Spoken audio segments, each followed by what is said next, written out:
Bonjour, bienvenue aux Petites Jasettes pédagogiques.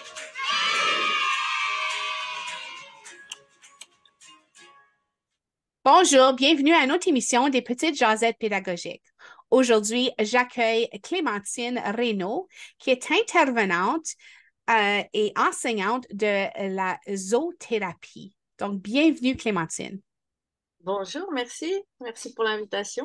Ça fait longtemps que j'entends parler de zoothérapie, mais je dois admettre, j'ai aucune idée vraiment c'est quoi. J'imagine que c'est de la thérapie, des thérapies avec des animaux, mais tu vas vraiment m'en apprendre beaucoup aujourd'hui parce que c'est pas un sujet que j'ai beaucoup exploré. Donc, serais-tu en mesure de nous expliquer c'est quoi la zoothérapie, puis quel rôle est-ce que toi tu joues dans cette Oui, thérapie-là? bien sûr. La zoothérapie, en fait, c'est une intervention qui se fait avec une personne qui est formée, qui a eu vraiment une véritable formation en zoothérapie, et puis qui se fait avec un animal qui a été entraîné et sélectionné. Et puis, ça se fait auprès d'une personne qui est en difficulté ou qui veut en apprendre un petit peu plus sur Puis elle-même. tu travailles avec Potential, que je trouve, j'aime les jeux de mots énormément. Donc, j'adore. Puis, toi, c'est dans ta région, tu te retrouves à Ottawa, mais il y a plein de places partout dans la province, parce que nous, on rejoint des gens un peu partout dans la province qui offrent de la zoothérapie, c'est ça?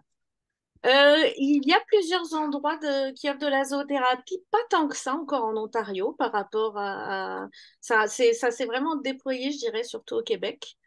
Ici, ça reste à se faire connaître. Donc, peux-tu nous parler un peu de les effets positifs, les avantages aussi de la zoothérapie chez l'enfant, mais même aussi chez l'adulte, parce que de ce Ouais. que je comprends, tout le monde peut faire de la zoothérapie. En fait, donc la zoothérapie, c'est un travail qu'on fait en collaboration avec un professionnel de santé ou avec un éducateur. On a vraiment un objectif à poursuivre. Et on peut travailler autant sur du cognitif que de l'émotionnel, que du social, que de la motricité. Donc, on peut vraiment travailler énormément de champs du bien-être. La présence d'un animal permet d'augmenter le taux d'ocytocine, de dopamine, qui sont les hormones du bonheur. Ça diminue le taux de cortisol. Et tout ça, ça a été prouvé scientifiquement. Donc, avec ce mouvement des hormones, ça fait une diminution de la pression artérielle, ça apaise le rythme cardiaque. Donc voilà, et après, on va se servir, nous, cet effet physiologique pour rajouter au fait qu'un animal ne juge pas, qu'il n'a pas d'attente, qui va motiver, qui va souvent donner envie ça va inciter à être un peu plus spontané, à être authentique. Hein. Quand on voit un animal tout mignon, on a tous envie de... Oh, Oui. on retombe un petit peu en enfance. Voilà, c'est apaisant, c'est sécurisant. Mhm. Et puis, on a remarqué aussi que ça aide à la concentration et du coup à la mémorisation. Donc, Wow. d'où les effets que ce soit sur des enfants qui ont des troubles de l'attention, qui ont besoin d'apprendre à se poser. Ça peut être aussi, ça marche aussi sur des adultes. Et puis pour toutes les personnes atteintes, je travaille beaucoup avec des personnes âgées qui ont des démences, qui sont atteintes de démence. Voilà, ça stimule la mémoire, ça les motive un petit peu pour sortir, pour venir. Donc voilà, des applications, un champ d'application très très vaste. Ouais, les sentiments de responsabilité sur les enfants, d'utilité personnelle, Oui. très très efficace. Très efficace. Donc, serais-tu en mesure de nous donner quelques exemples d'exercices ou de choses que vous faites pendant la thérapie avec les animaux? Oui, alors ça peut être, tout dépend de l'objectif. On aura vraiment toujours un objectif à poursuivre. Donc, si c'est de la motricité, ça va être quelqu'un qui n'a pas envie de sortir, un enfant qui n'aime pas aller jouer dehors, souvent ceux qui sont bloqués devant leurs écrans, par exemple. Bon, bah, va falloir que tu m'aides, qu'on fasse faire de l'exercice à cet animal. Donc, bon, on va commencer par une petite promenade et puis petit à petit, on peut commencer à en faire plus. Comme je travaille beaucoup en école, Je vous dirais qu'il y a beaucoup d'activités que je vais mener concernant les enfants qui sont atteints du trouble du spectre de l'autisme. Donc, on va travailler beaucoup la socialisation, apprendre à communiquer avec un animal, apprendre à regarder dans les yeux, apprendre à capter l'attention, remarquer que si on n'arrive pas à capter l'attention, ben, l'animal se détourne et va faire autre chose. Donc voilà, garder ce lien un petit peu social, la communication. On va travailler beaucoup sur les émotions parce que les animaux ne se cachent pas. Donc, on pourra toujours lire, on essaye de décoder tout le langage du corps, faire un rapprochement avec son propre corps. Qu'est-ce que le chien ressent? Qu'est-ce que toi, tu ressens dans la même situation? Voilà, ça va nous permettre vraiment d'illustrer ces choses-là qui souvent sont difficiles pour les enfants à comprendre. Mhm. On peut aussi travailler sur la lecture, ça marche très très bien aussi. Un enfant qui a du mal à rentrer dans la lecture, lui demander de lire une histoire à un chien, un petit peu, et puis on le laisse en compagnie du chien, on se met derrière, et voilà, l'animal va pas juger, va pas se moquer, n'entend rien, il est juste là à écouter la musique.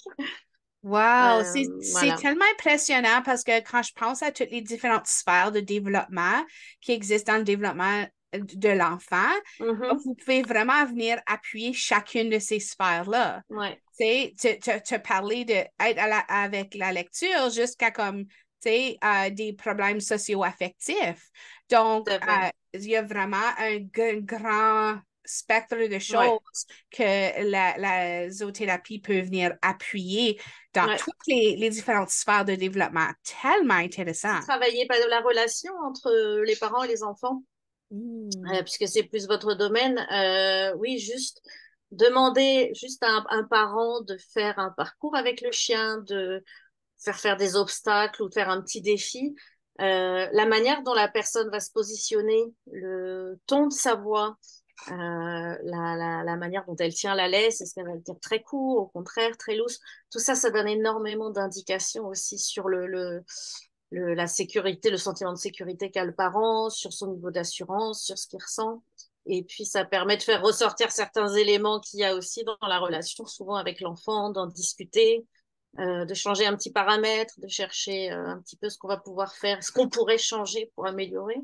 Mm. Donc voilà, il y a vraiment, ouais, c'est tout à construire. C'est une belle discipline parce que il y a encore plein de choses à faire et on se rend compte tous les jours. Je me rends compte de l'étendue des possibilités. Wow, mais moi aussi, je suis juste, wow, je ne peux pas croire les possibilités qui existent avec ce Ouais. genre de thérapie. Puis je suis en train de faire plein de liens avec nos approches pédagogiques, puis tout ça, tu sais, vraiment faire des liens avec le domaine de la Mm, petite mm. enfance. Qu'est-ce que tu aurais à dire à quelqu'un qui est en recherche de la zoothérapie ou qui hésite encore? Pourquoi est-ce qu'il devrait aller se trouver de la thérapie, de la zoothérapie? Puis, tu sais, comme, qu'est-ce que tu leur dirais pour les encourager de poursuivre cette recherche-là? D'abord, je demanderai à la personne de chercher un zoothérapeute qui a été formé, parce que voilà, on a des formations qui peuvent être d'une journée à 500 heures, qui est le minimum qu'on demande à la corporation des zoothérapeutes. Donc voilà, de vérifier que les personnes sont formées et puis quel est leur background, parce que finalement, moi je suis enseignante, je vais pas du tout utiliser la zoothérapie de la même manière que ma collègue qui fait de l'ergo ou qu'un psychologue, il y a même des infirmiers qui s'en servent. Donc voilà, étudier le profil de la personne, vérifier que la personne a été formée et puis des assurances. On trouve aussi malheureusement des gens qui pratiquent sans assurance. Donc, vérifier ce genre de choses qui... Comme message de la fin, est-ce que tu aurais quelque chose à partager avec notre auditoire aujourd'hui pour ceux qui s'intéressent à la zoothérapie ou qui veulent en savoir plus? Euh, pour en savoir plus, vous essayez de vous adresser à quelqu'un. Par contre, pour ceux qui hésitent, je sais pas, je vous demanderais, proposerais d'imaginer quand un oiseau, s'il y a un hara, vient se poser sur votre épaule ou s'approcher de vous, ce sentiment qu'on peut avoir d'être un petit peu l'élu. Imaginez le bienfait que ça vous fait et puis imaginez le bienfait que ça peut faire donc sur un enfant qui est en manque de confiance ou qui a besoin d'être assuré. Absolument. Les avantages sont clairement énumérés ici aujourd'hui. Mhm. Puis, tu es vraiment venu piquer ma curiosité. Je veux aller faire un petit peu plus de recherche puis voir ce qui se passe dans ma communauté pour de la zoothérapie. Merci énormément, Clémentine, d'être là aujourd'hui. Avec grand plaisir. Merci d'avoir fait connaître la zoothérapie. On travaille pour se faire un peu plus connaître, donc c'était une belle occasion. Merci beaucoup.